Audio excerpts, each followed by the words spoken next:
There are players every single year that absolutely light up the NFL Draft Combine. Players who many people didn't expect were going to shine in the ways they did end up boosting their draft stock quite a bit. We saw a number of those players this year, as many players really shined in Indianapolis. But one of the biggest winners of the entire week was Louisville running back Isaacguerendo, a player who was in a dual running back system but really flashed on tape in the moments he was given, and today we will be talking about what makes him one of the more intriguing running back prospects in the draft class. But hey guys, if you guys are new to the channel, I have done a bunch of these prospect spotlights already, so be sure to go check those out. Leave a like on the video, subscribe if you are new, and leave a comment and let me know which players you guys would like to see me break down in a future video, and without further ado, let's get into it. Guerendo has been around the block a little bit. He started his collegiate career at Wisconsin, where he was the number 2 to Jonathan Taylor. In 2022, his final season at Wisconsin, where he was the backup to Braylon Allen, Guerendo finished with 385 yards and 5 touchdowns on 64 carries. He decided to transfer to Louisville for his final season, where he became a big staple in that offense on a team that nearly won the ACC. Him and Jawar Jordan split carries in that backfield, but Guerendo finished with 810 yards and 11 touchdowns on 132 carries.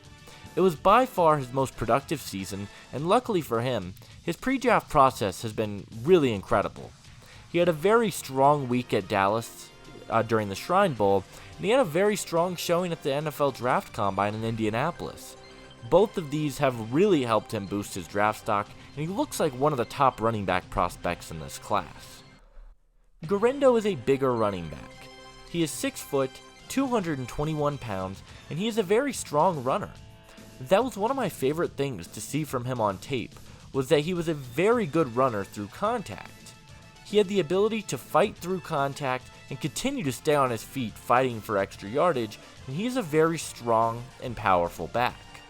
The beautiful thing about the way he runs is he has the ability to run outside the numbers in an outside run scheme, but he can also run down the middle. It makes him an extremely versatile running back prospect, and teams are going to love that about him. We saw it at the Combine, but Guerendo has probably the best long speed of any running back in the class. His 4.33 40 time was the fastest of any running back at the Combine. He is super fast down the field, and he showcased some really electric speed both on tape and the Combine. But on top of that, he flashed really well in some of the other athletic categories. He's very explosive, and he showed some elite athleticism at the running back position. Despite being 23 years old and an older running back, Guerendo differs from older running back prospects because he still has a lot of tread on his tires. He was never the lead back at Wisconsin, and being in a dual threat system in Louisville has really helped him. He only has 232 carries in his collegiate career, and that is something that really benefits him as a prospect. We haven't even scratched the surface on what he could be, considering he's gotten very limited production. There are a few things that do concern me a little bit about Guerendo's game. For one, he had some concerns as a receiver to me. He was not typically used out of the backfield, and when he did, he didn't really flash a ton of potential. It didn't look super fluid to him in the way that he rotated, and it looked like he would catch the ball, stop, and then turn, and there were some concerns with him as a receiver. In today's NFL, you have to be able to catch passes out of the backfield on top of being a strong runner, and Guerendo really hasn't shown me that. Another area I am slightly worried about is Guerendo is not necessarily the shiftiest back in the world. He had very little jukes and cuts that he would use, and it led to him sometimes not being able to hit the holes that the offensive line opened up for him. While this did improve for him in 2023, it is still something that I did see consistently from him, and it does concern me just a little bit.